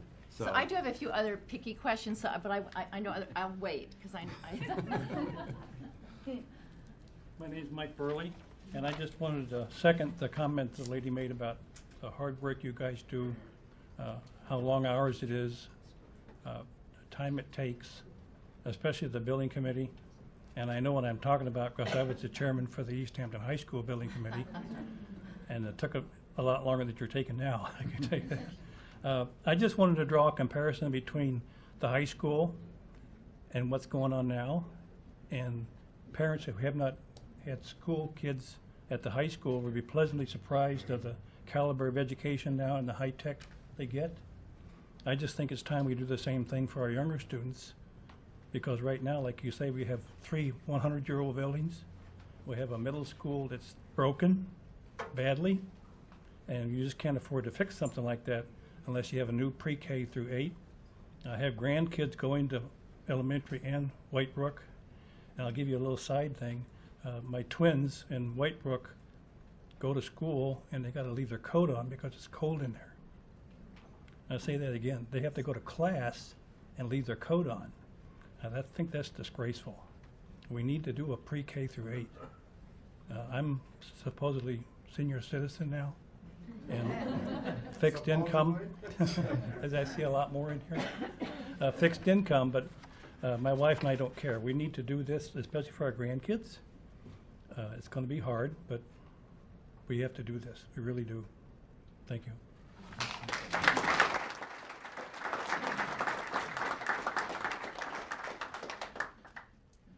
Hello.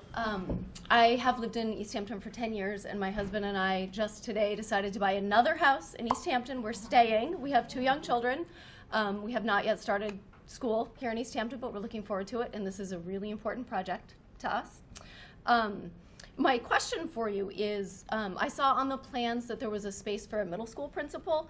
Is there also an elementary school principal? What's the leadership plan for the schools? I know it's not building exactly, but. You want to talk about You can answer the question, I'll tell you where the spaces are. Yes, there are administrative spaces for an elementary administration and for middle school administration. And they're placed in the wings, yes. And also some administrative presence in the preschool, pre-K, K area as well. Did that answer? I think that answered my part of the question too. It really is distributed, and it's right at the entrances to both school wings, a suite where they'll be located. Hi. Thank you guys. This presentation has been really helpful. I feel like my name is Dawn. I live in Easthampton. I have a kid who is just about 5, and this has been really helpful because there's been so much talk, and this is really clear, and the question sheet is really clear. So thank you for all of that. I'm really happy to hear you talking about LEED certification, and not even specifically LEED certification, but that sustainable building and green building has been considered. And I know within that you get to sort of choose, and some things have huge cost premiums and are very expensive. But I have a big concern. We've talked a lot about health, and a lot of new building materials that are cheaper are very unhealthy. They off-gas, they're toxic, and I have a lot of concern about sending my daughter to a school with all brand new materials that maybe, so that is something specifically, is that something that is important when choosing where to spend the money? Yeah, so just to give people a quick background on the sustainability effort, all Massachusetts schools, as a requirement, have to either be LEED certified or Mass Chip certified, which are our 2 compliance paths for a sustainable building project in the district. This district, the building committee voted to pursue the LEED path, and they voted to pursue a certification of silver. So that's our goal. For the reimbursement, all we need is certified. So as we go through budget, of course, like you said, there are a lot of different options and things that cost more money to do may not be pursued. Some that don't cost as much, we'll look at. to answer your specific question about air quality, is that's a requirement in either compliance path that we ensure before people come into the buildings. Now, our specifications, first of all, that say what the materials are, will have requirements. So you won't be getting the cheapest thing. You'll get the cheapest thing that meet the requirements probably because it's a bid structure. Yeah. But you won't get the cheapest thing. We won't be getting drywall from China that we heard off-gassing issues a few years ago from. And then before the students come in, the building will be flushed out. We're going to flush out all of the entire building and then change the filters before students move into it, is the short answer. Just a little bit addition to that, we get extra reimbursement points as well for having the LEED certification. So it's important to be environmentally responsible, but there's actually some financial benefit to incorporating that in the project as well. So we're committed to doing that. Okay, thank you.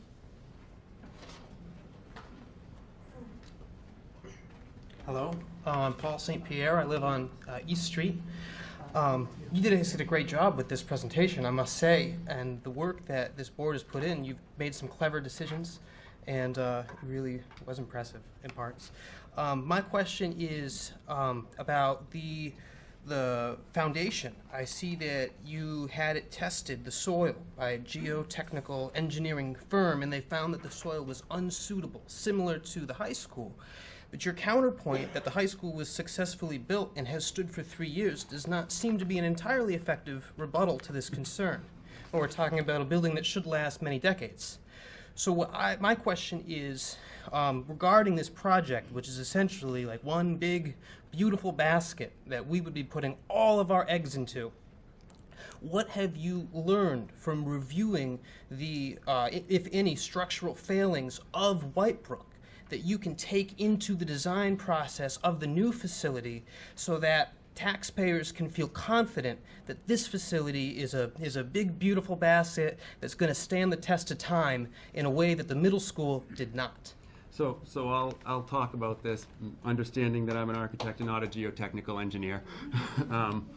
But what I got out of the reading, and just my experience in general, from reading the geotechnical report, and there was 3 borings done. There's going to be more borings done once we know the exact location of the building. But after reading their full report myself, and seeing the documents that Whitebrook was built off of. Whitebrook was built 1974. Construction technology was very different back in 1974 than it is today. There's been a lot of advancements.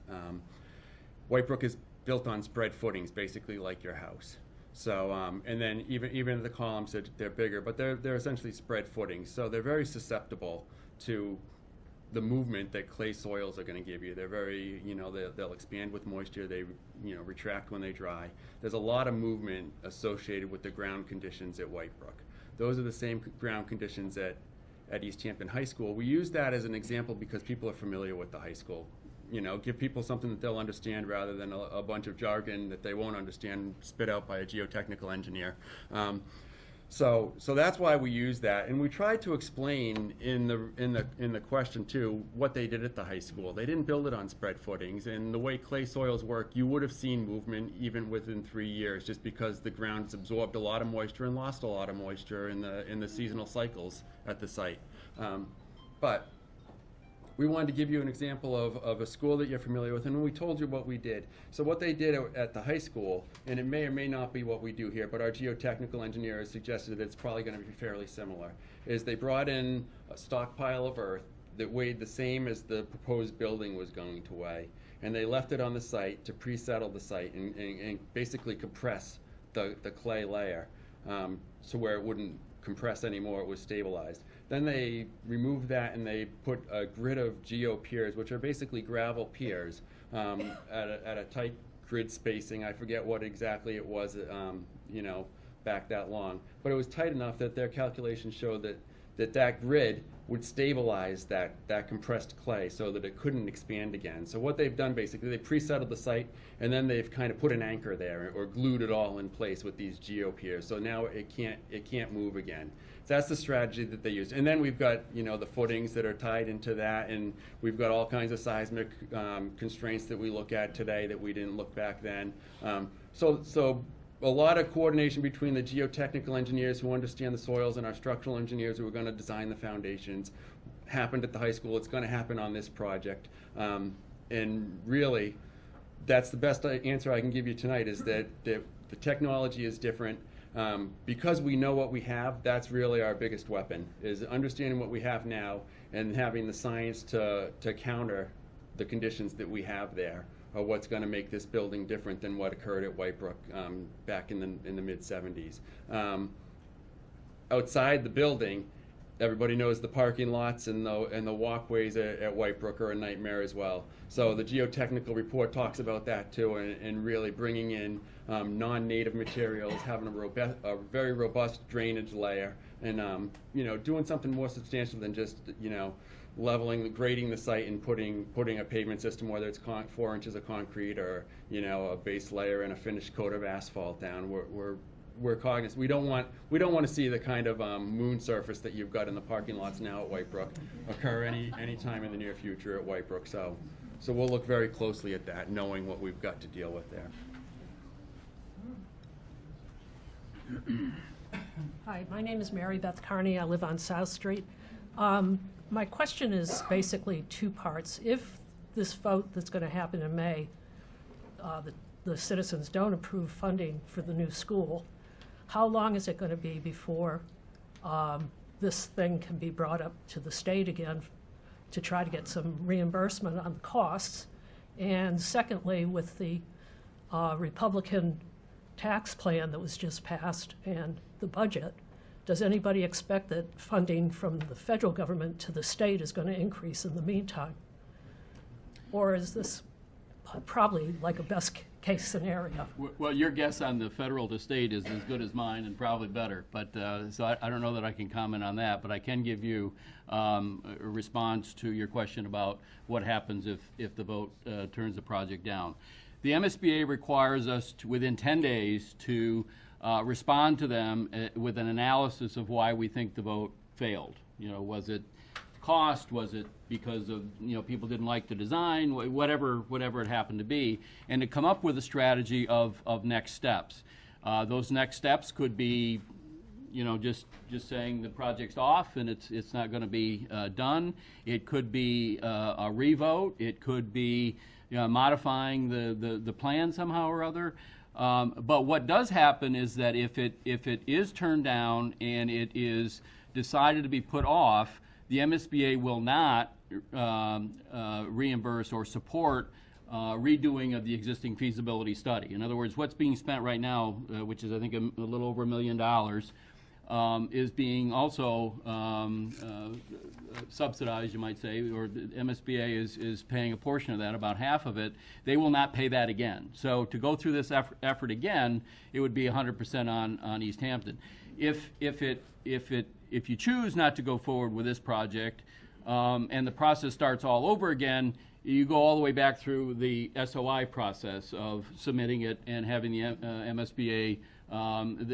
You don't climb up the ladder in terms of when you become eligible. Every single year they look at projects entirely different, regardless of what the past years were. So it's hard to say when it would be, if you've turned it down and it's decided that the project is disbanded or abandoned.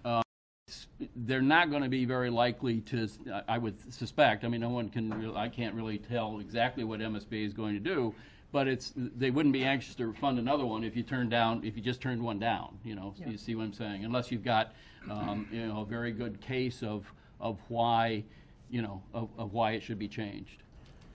And I think it's important to note that we started this process in 2014, and you see where we are now, and we haven't broken ground yet. So it is a long process. And Mel, just to add to that, we were speaking earlier, I'm not sure anyone really knows when MSBA might step up to the plate again, but unfortunately time is money. And I'm betting if it took us a year or 2 or 3, and not trying to play any scare tactics here, but it won't be $109 million 2 or 3 years from now. There was a piece on one of Mel's slides that Like 4 or 5% inflation? Right, and with that number, we built the high school at about 43 million. Estimated what that would cost today to build was 60 million. So I'm less worried about when MSBA would come back to the table. I'm more worried about what it would cost when they do come back to the table. Okay, thank you. Hi, Nancy Dunn, Westview Terrace. In advocating for the new school and trying to encourage people who might be borderline and trying to be more educated about voting for it, there's a question that I can't answer that I've been asked, and that has to do with the vote. We're voting in May, and the funding is coming. It was being improved in August. How do I answer that question for people who ask me? Yeah, it's a good question. It's not too unlike what we did with the high school. The MSBA and the vote are neck and neck, so to speak, in terms of being approved. By the time of the vote, we will have a very good understanding of what the MSBA is going to approve, because these conversations are ongoing with MSBA in terms of all these different submissions that we provide to the MSBA all include estimates and all of that. So they're already in tune with the numbers that we've put forth so far. We'll continue to be in tune with the numbers that we put forth, and whatever number you pass and we ask you to pass, if you pass it in May, is what we will be obligated to stay with. And the MSBA will have already bought into that number by then, although not officially through the board approval, but through staff discussions, they will know what the numbers are. Hi, my name is Sarah Amoroso. I live on Winter Street. I have 3 little boys at Maple School in second, kindergarten, and preschool. And my question is regarding the 21st century education piece that we hear. I'm interested in what is the gap between what they're getting now and this 21st century education is. Particularly, I think, in terms of special education, because I think people don't understand the sort of needs that children have, and the way maybe it has changed from their own education. Because I'm 36 years old, and it's very different. Just my kindergartner, his education is very different. I was the only kindergartner that can read, and now all kindergartners can read. So what are the differences between what we might expect, what children are getting now, and where they ought to be going, I guess, and how can a new school facilitate that? How can a new school provide that? That's a very good question, and probably there's a very long answer to that, but I think one of the classic examples that you'll hear time and time again, but it holds true, is technology. We simply don't have the technology in our old schools that facilitates 21st century learning. We realized that when we built the high school. And as soon as our students and our teachers moved into our new high school with all the technology that was available to them to access learning in many different ways, the improvements were dramatic. And that's what we would want for our students at the elementary and middle school levels as well. Science instruction would be another good example. We have no science classrooms in the elementary school, and our science labs in the middle school are antiquated. But particularly at the elementary school, there really are no facilities for good science instruction, and those would be included in the design for this project. So, that whole STEM idea, science, technology, engineering, math, we'd have so many more opportunities to explore those areas with our students. We have rooms where we can do project-based learning that we don't have now. Our elementary schools are so cramped, and our classrooms are small, so we have some wonderful spaces built into this project for project-based learning and for doing some of those steps towards engineering and making things, maker spaces, that kind of thing. So those are some of the examples. In terms of special education, I think what we talked about earlier, the facilities that lend themselves to the needs that our students with special needs have. Quiet, calming spaces, a special space in the cafeteria, therapeutic rooms, and rooms with good sound systems, as was mentioned earlier. So there are so many more things that we can provide for our students with a new building.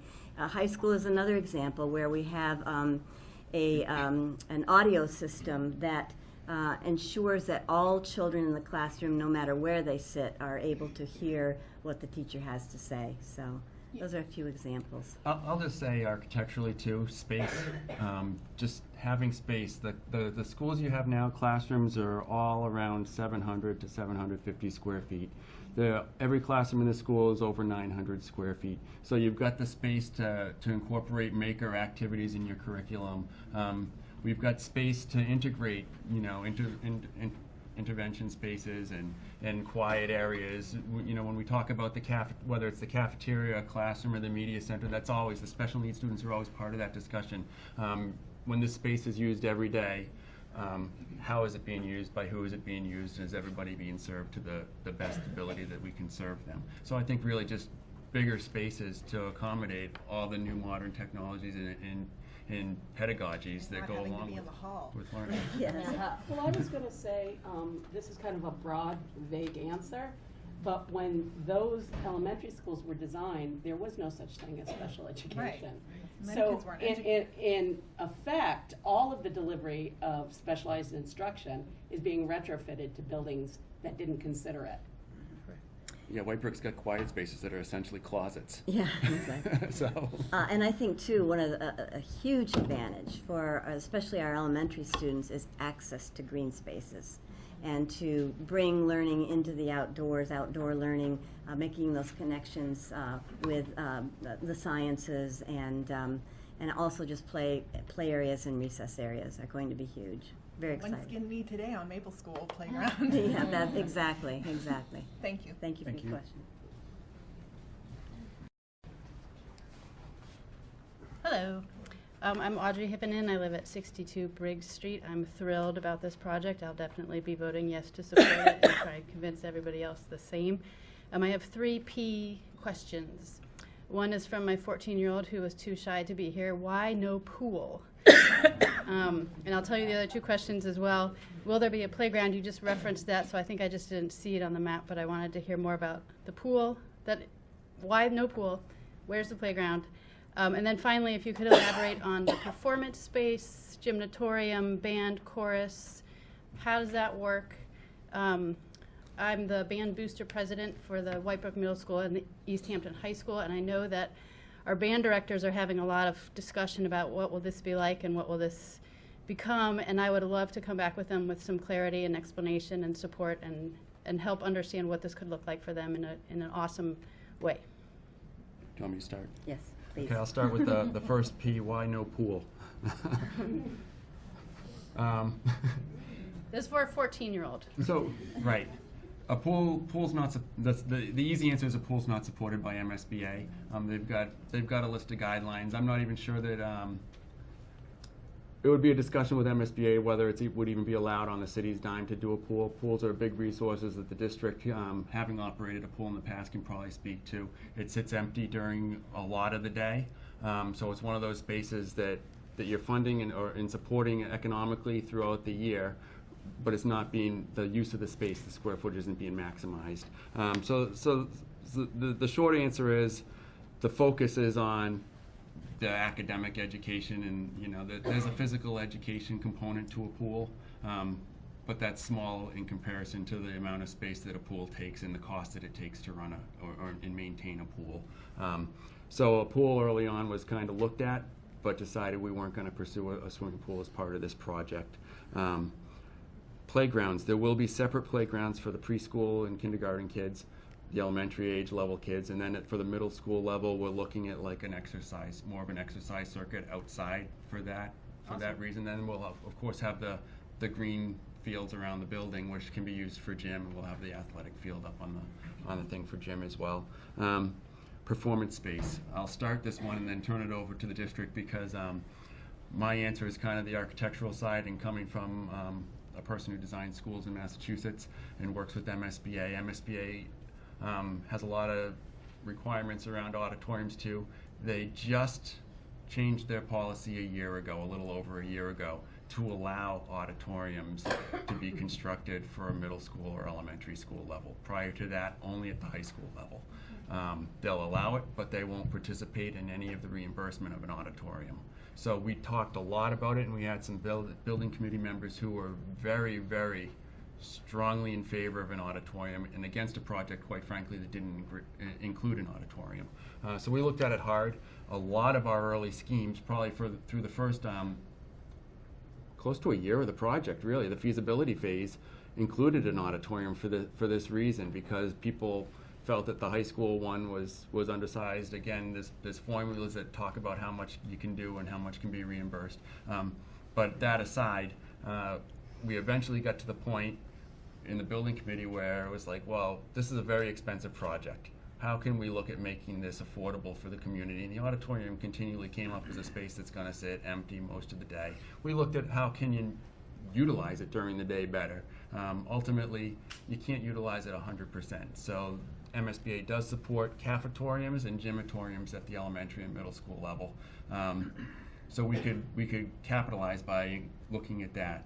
Our OPM arranged a tour of a school in Shrewsbury, Mass. That has a gymatorium, because that's what we were looking at for capacity reasons. Bert, maybe I could interrupt. Why don't we invite Deb Luznia up to talk about that? She was one of the great proponents of an auditorium for this middle school, and she has I'm sure she'll have an interesting story to tell. Deb came on the tour with us. Put her on the spot. Put her on the spot.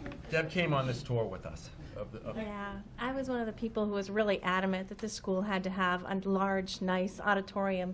We have an amazing band program and choral program, and I just thought that was vitally important for the educational benefits and for the community benefits to have an auditorium that was an adequate size. And yeah, I would not let go of that, I'll tell you. So I went on this field trip to Shrewsbury to see this facility, this brand new, well, it was a year or two old. It was a middle school in Shrewsbury, and the population of the school was about the same as our proposed building, 1,000, just over 1,000 students. And I was highly skeptical going to see this, but what they have is a gymatorium.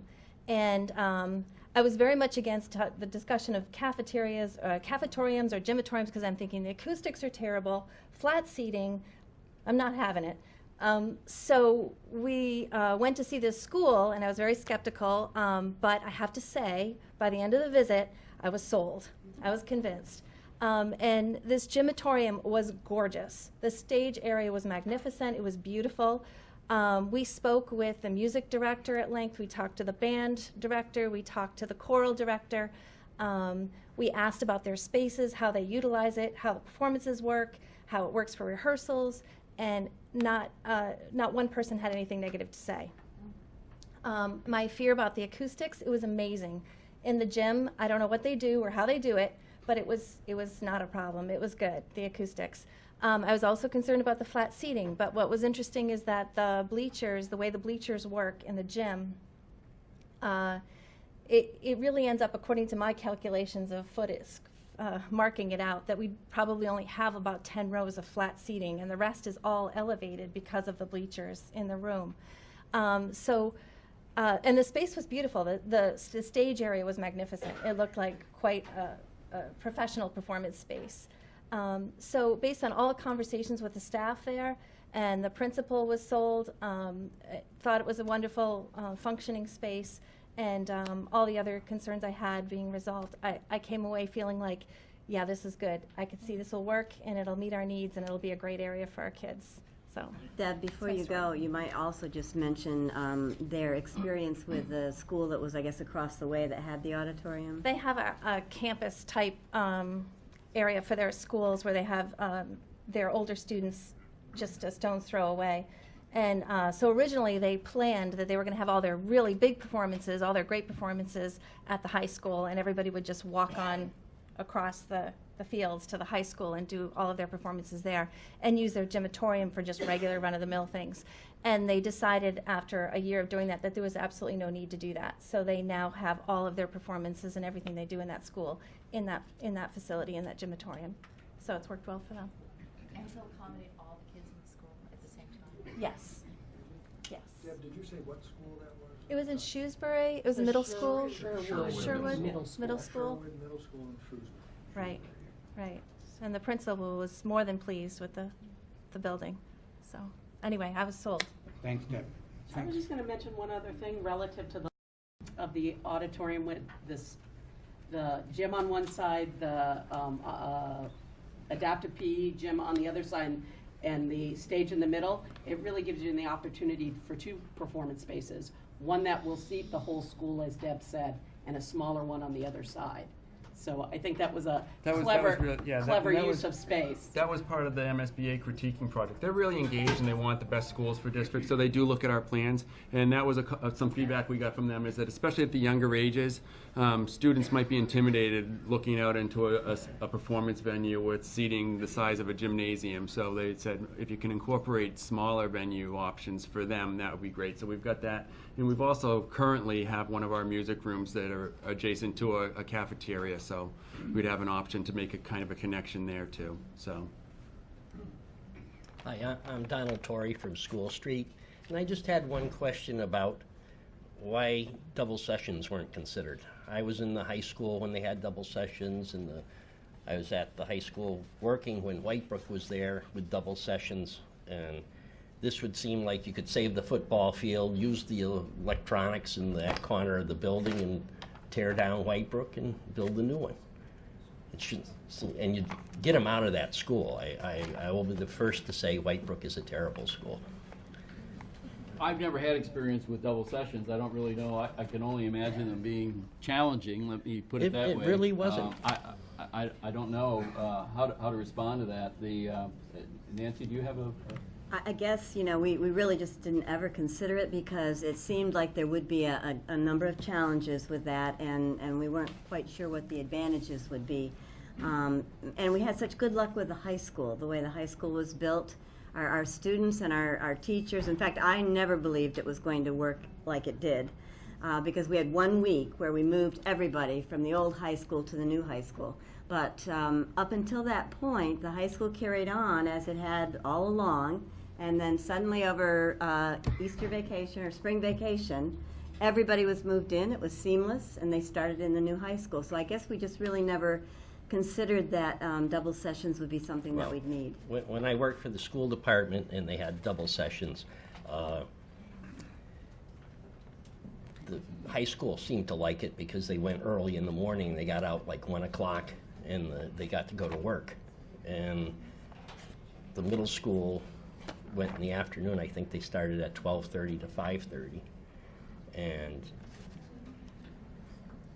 it saved a lot of money because they cut back on. They didn't have any custodians for the other school. Back to the same amount of equipment. The power was cut. I mean, if Whitebrook's the big drain on everything, and it's a bad school, it would seem better to get them into the high school quicker and get into a 21st century learning environment for 2 years instead of sticking them out there in Whitebrook for 2 more years. And especially everything's falling apart. You said the heating systems are gone. I think, too, the other thing we had talked about briefly about double sessions is we now disrupt all 1,600 or 1,700 students in Easthampton as opposed to just Whitebrook. And I can't even imagine what the impact is on families and parents with daycare and all of those issues when they have kids going to school. It's 7 o'clock in the morning and other kids getting out at, 5 or 6 o'clock at night.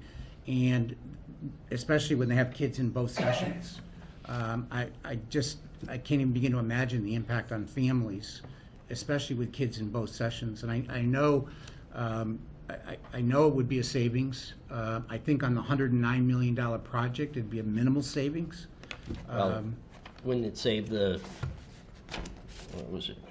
2.7 million and it would save the football field. So there's 3.2 million of savings. Yep. And I just don't know that it's worth it down in the long run to disrupt the entire student body. And again, I don't know the impact on the families. The other thought was a better design. You've got bigger footprint. You're working under constraints to build a building, whereas if you had that whole footprint. I think we're building all the building we can build and all the building we need. Yeah, I think so. As far as the footprint, I think that we're constantly work to get a more efficient footprint on the project. I think that the organization right now, the footprint is kind of a result of the organization that supports the educational plan.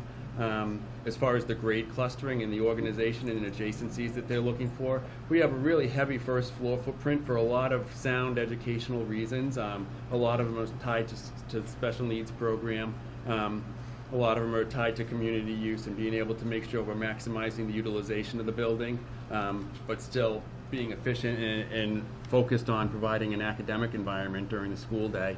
So I don't know how much of an impact it would have on the footprint. I've heard people say, well, you can go up higher, say for the elementary school wing. I think a lot of the thought on that was really carefully planned out around the grade clustering and where the school department educationally wanted the youngest learners and things like that. So. And also, is it designed to expand? I mean, It is designed to expand. Yes. So the this is a question that MSBA requires us to answer every time we make a submission to them. So the short answer is yes, it's designed to expand. Without getting into how we can expand the different building wings in the future if needed, the project right now has basically general classrooms to support the current Easthampton population, plus we've got flexible classroom space built in case there's a fluctuation in the enrollments here in Easthampton. And we're actually seeing a high pre-K enrollment right now, which is going to have to make its way through the building. We talked to MSBA about that. That's why they allowed us to build in some flexible classroom spaces so that as students move through the years, there'll be an additional classroom size space available for them so that if we need to, we can shift staff around and support that. Okay, thank you.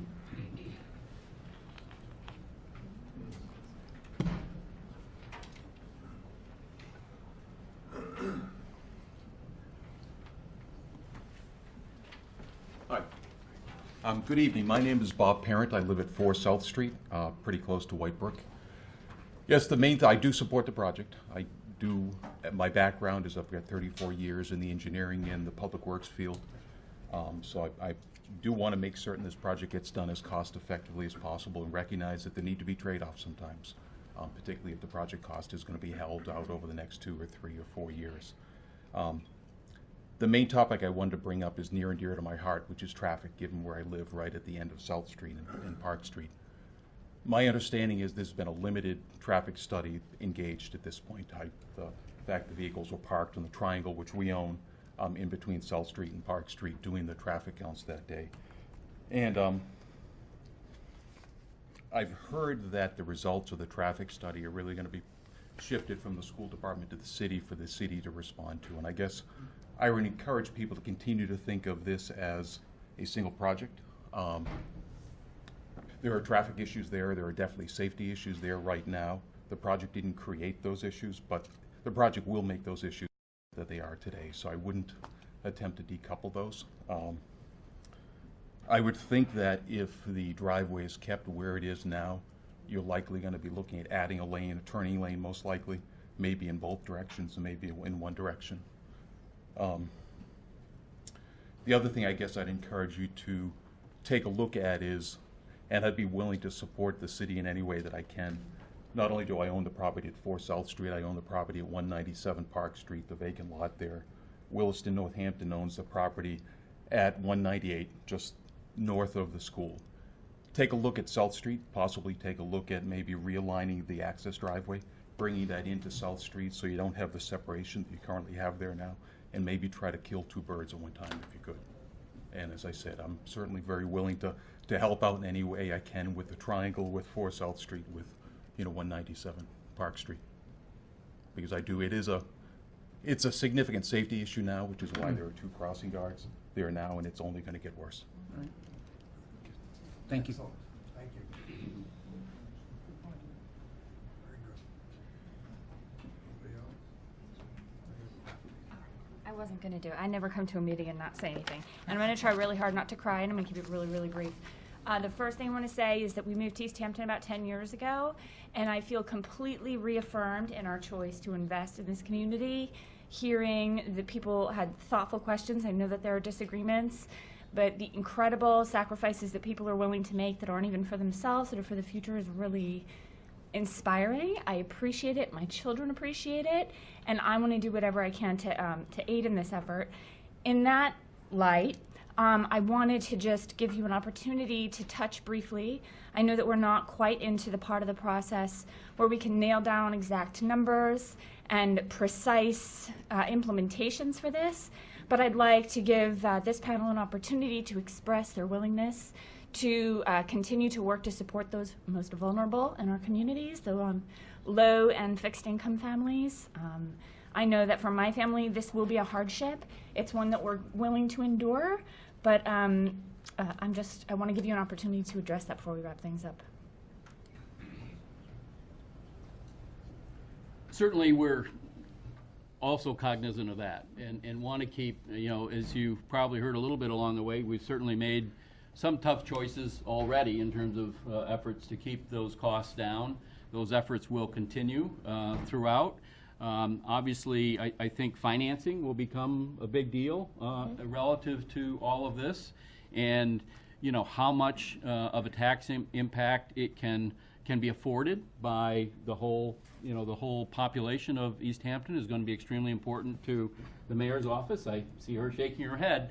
Obviously, things like, as I mentioned, the issues of term of the bonding and all those sorts of things that go into a strategy have an effect on what is paid now versus what's paid over time and all those sorts of things. So I think it's a two-fisted sort of approach to this thing. One is to keep the costs as reasonably low as we can without compromising our real goals for the education of Easthampton. But on the other hand, also recognizing how best to structure the funding to work for the people of Easthampton. Yeah, I would say as we go forward and there are more details available and also input from the community working with the school building committee and the considerable experience folks on this committee have. I look at Mr. Brown, Dale, our finance director will inform my decisions. We need to look at the markets as we go out to bond and in what amounts we're bonding and when. Our finance director and I have had preliminary conversations and will be working with the financial advisor for that department to make, my first priority is to make sure that we're not putting a burden on this community for a building or a project not worth its weight over time. And then once that number is identified, looking at the best way to finance that where it is the most affordable for the most people in Easthampton. And there are a lot of moving parts to that. And I learn more about those parts every single day.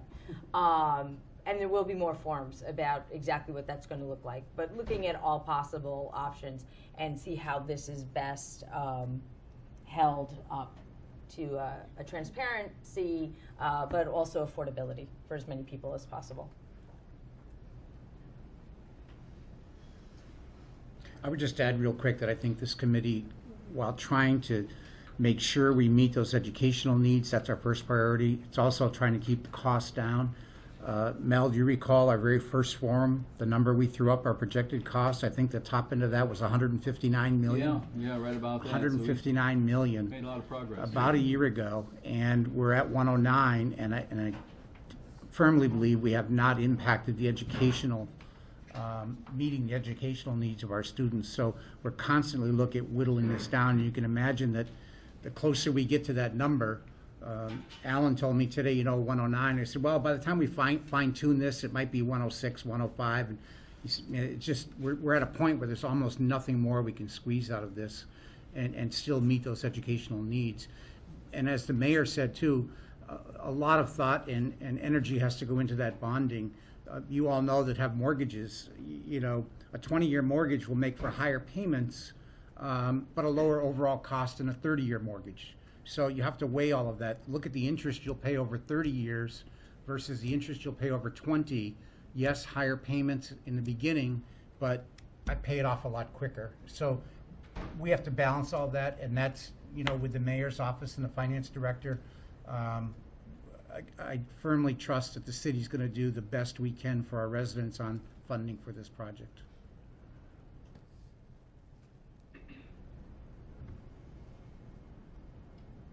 Is that it? Wow. Well, I have a couple. I have a couple of little questions. I saw you standing there. Are there bathrooms in the kindergarten and preschool classrooms? Yes. Oh, good. Dedicated Okay. bathrooms for the. And I'm just curious about how I see that each of the grades in the elementary school are really separated from each other, and I'm just wondering how that might affect choices like looping and interactions between, say, kindergarten and first grade, because they're actually kind of removed from each other, and why that choice was made. Do you want to? I can say a little bit about this. Why don't you but- say a little bit about the design? Yeah. So And I can- there are the common spaces, and if you there's like the elementary wings kind of come off this Main Street corridor that's Yeah. kind of open. So the idea is that if there were going to be activities that would integrate the two of them, that's one venue for doing it. We've also got some breakout classrooms that don't have a specific subject matter or a teacher assigned to them. They're intended to be a spot where, you know, cross-curricular I guess I'm thinking activities more are about posted. sort of the natural interaction, the kindergarten teachers and the first grade teachers who, you know, in those early grades, you have kids who are like widely divergent in skills and abilities, and often the kindergarten, first, even second grade teachers work best when they collaborate. But in your design, they are separated from each other, so that natural in the hallway, oh, I didn't know you were using that book, what are you doing with it, will not happen. And that's what concerns me about the way you have it designed, just throwing it out to you. So maybe I could answer that, Okay, that piece. yeah. So we have provided a design so that all grade alike teachers are on the same corridor. Right, And I they saw can, that, they yeah. can have conversations back and forth. Right. We've also provided spaces for professional learning communities to work together. That's really and those nice, are yeah. cross-grade level. Mhm. And we, you know, PLCs are really an important part of our professional development now, and will continue to be. So we find many different ways for our teachers across grade levels to collaborate and to talk about their craft and about professional development. And then, as Bert said, the breakout spaces also give opportunities for a first grade classroom and a kindergarten classroom to pair It's just up. that they, you know, during the course of the day, with especially in the younger grades, the teachers are kind of trapped in their classrooms because they can't leave the kids. And I mean, it's nice to have PLC opportunities. It's nice to have breakout sessions, but it's also nice to have that casual in the hallway back and forth that you have when you're sharing the space all the time. Just throwing it out. I couldn't agree more, but clearly, our teachers will have far more abilities to do that in the new building than they have Obviously. now. I grant you because that, now they have for to go sure. across Yeah, town to I see grant each you other. that, yes, So for sure. we're actually pretty excited about that. No, I don't. I totally agree with that. I think it's a wonderful plan. I just, you know, I'm just I being hear what picky. you're saying. It's a valid point, very valid. If there are no others, it is 8:40. Thank you. Thank you all very much for coming out. Thank you for your questions, were great, thoughtful. Stay tuned for our next forum. Stay tuned for the next forum. Thank you all.